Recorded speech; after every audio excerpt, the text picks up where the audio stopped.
사무엘하 15장의 이야기는 다윗의 아들 압살롬의 반란의 이야기입니다. 압살롬은 암논을 죽이고도 조금도 뉘우침이 없었습니다.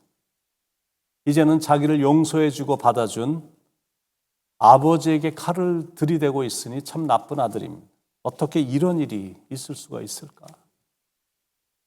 이거는 이미 철저히 계획된 일이었습니다.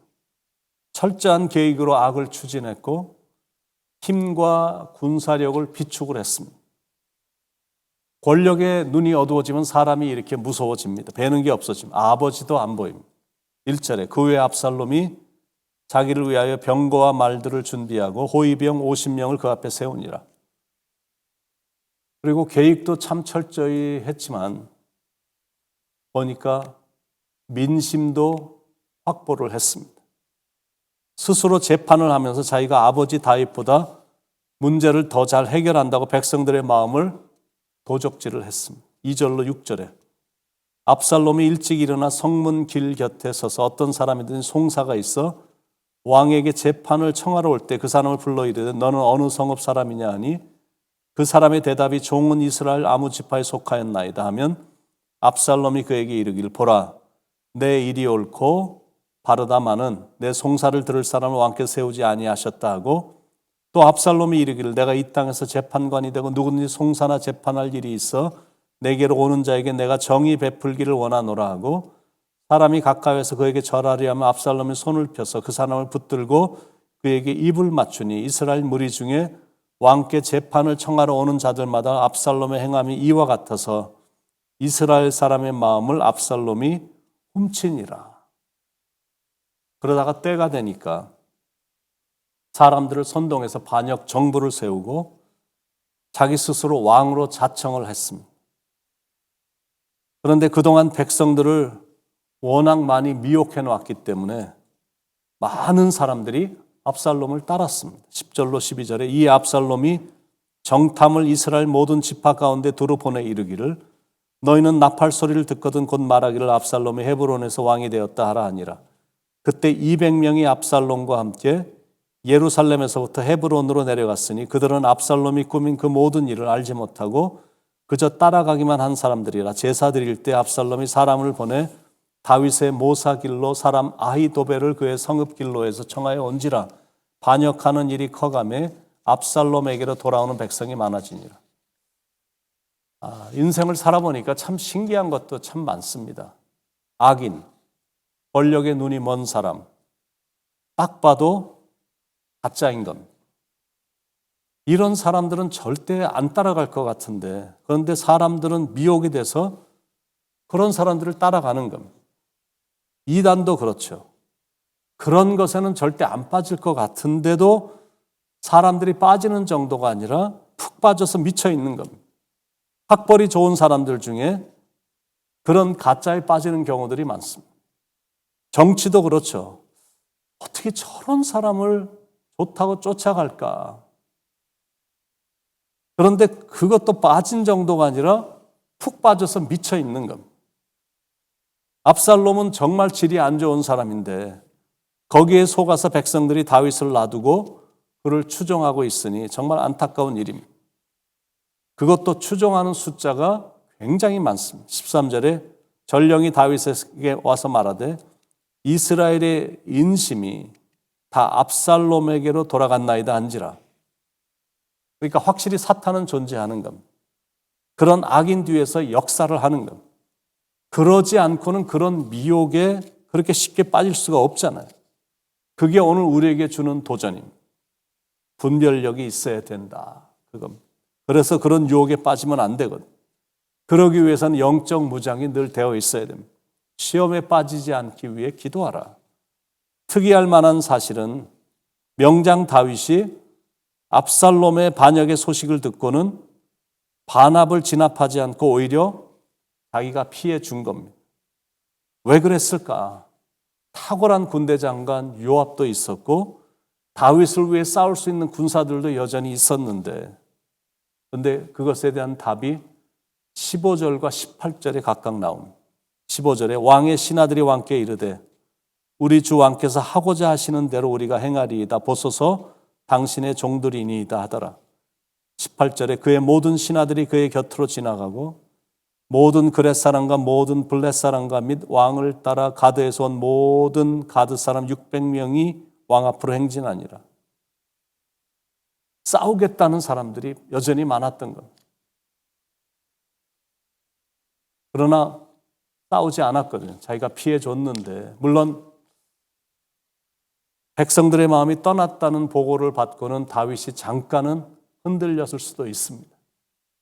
그러나 아마 압살롬의 반역이 자기가 지은 죄 때문에 하나님이 내리신 징계라고 생각한 것 같습니다. 그러니까 하나님의 도성 예루살렘이 자기의 죄로 인해 피로 물들지 않기를 바란 겁니다. 그런 이유 때문에 잠시 피신을 한 겁니다. 어쨌든 죄의 대가는 무섭습니다. 두고두고 다윗을 괴롭혔습니다. 순간의 짜릿한 즐거움 때문에 고통 속에 후회하며 지낸 사람들이 꽤 될 거요.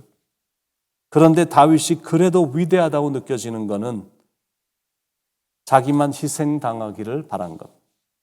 자기가 지은 죄의 대가로 자신만 고통에 처하지 다른 사람들은 다치지 않기를 바란 것.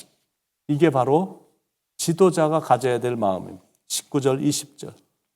그때 왕이 가드 사람 이때에게 이르되 어찌하여 너도 우리와 함께 가느냐. 너는 쫓겨난 나그네이니 돌아가서 왕과 함께 내 곳에 있으라. 너는 어제 왔고 나는 정처 없이 가니 오늘 어찌 너를 우리와 함께 떠돌아다니게 하리요. 너도 돌아가고 내 동포들도 데려가라. 은혜와 진리가 너와 함께 있기를 원하노라 하니라. 그런데 다윗을 따라온 이때라는 사람도 참 훌륭한 것 같습니다. 희생을 각오하고 찾아왔으니 참 훌륭한 거죠.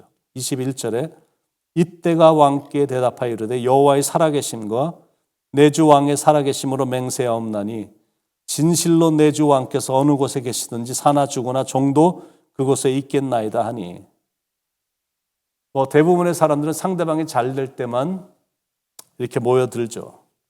그런데 지금 상황은 다윗이 도망가는 때였습니다.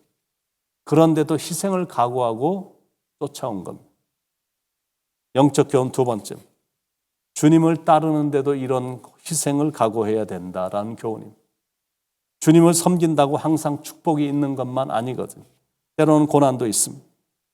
때로는 도망가는 느낌도 들 때가 있습니다. 광야의 연속일 수도 있습니다. 그래도 주님과 함께라면 어디든지 가겠다라는 희생 정신이 필요합니다. 불 속에라도 들어가서 세상에 널리 전하리 주의 사랑을. 물속에라도 들어가서 세상에 널리 전하리 주의 사랑을. 요셉은 내가 감옥에라도 들어가서 이때라는 사람을 하나님이 축복을 하셔서 블레셋 사람이었지만 워낙 그런 희생정신, 그런 각오를 하고 들어온 사람이라 나중에 이스라엘의 장군이 되는 축복을 받았죠. 그래서 영적 교훈 두 번째입니다. 하나님을 향한 충성에는 변함이 없어야 한다라는 교훈입니다. 조금 어렵다고 포기하면 복을 못 받거든요. 그러나 끝까지 충성하면 복을 받습니다. 우리는 단거리를 뛰는 사람이 아니라 장거리를 뛰는 사람들. 그러므로 가다가 중도에 포기하지 말고 결승점에 도착할 때까지 달려가야 됩니다. 오늘도 그런 마음과 정신으로 일생에 비하면 겨우 하루에 불과하지만 인내하며 포기하지 말고 끝까지 잘 달려가시길 예수님의 이름으로 여러분 모두를 축복합니다. 기도하시겠습니다.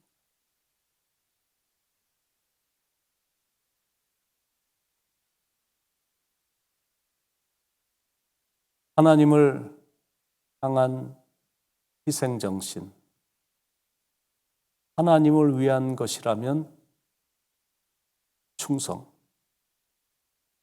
이런 마음으로 늘 임하게 하시고 먼저 하나님의 나라를 구하는 그런 신앙관으로 인해서 하나님 나라를 위해서라면, 하나님을 위해서라면 사랑과 충성과 헌신과 희생을 아끼지 않겠다라는 그런 마음으로 나감으로 자신도 복을 받고 가정도 복을 받고 하는 모든 이유에 하나님의 복이 넘쳐나도록 역사해 주시길 간절히 바라며 사랑하는 성도님들과 오늘도 동행해 주시되 힘을 주셔서 오늘도 능히 이길 수 있는 하루가 되도록 복 내려 주시옵소서.